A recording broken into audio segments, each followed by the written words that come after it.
Tollywood star hero megastar Chiranjeevi Jubilee హిల్స్లోని నివాసంలో జరుగుతున్న పునరుద్ధరణ పనులకు సంబంధించి తెలంగాణ హైకోర్టు కీలక ఆదేశాలు జారీ చేసింది.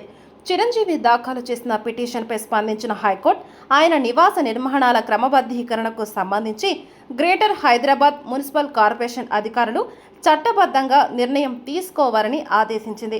చిరంజీవి 2025 జూన్ 5న రీటైన్ వాల్ నిర్మాణ క్రమబద్ధీకరణ కోసం జీహెచ్ఎంసీకి దరఖాస్తు చేసినప్పటికీ అధికారులు ఎలాంటి చర్యలు తీసుకోకపోవడంతో ఆయన హైకోర్టును ఆశ్రయించారు. హైకోర్టులో చిరంజీవి తరపు న్యాయవాది వాదిస్తూ 2002లో G+2 ఇంటి నిర్మాణానికి అనుమతులు పొందినట్లు, ప్రస్తుత పునరుద్ధరణ పనులు చట్టబద్ధమైనవని తెలిపారు. జీహెచ్ఎంసీ స్పందించకపోవడంతో క్రమబద్ధీకరణకు అనుమతి ఇవ్వాలని కోరారు.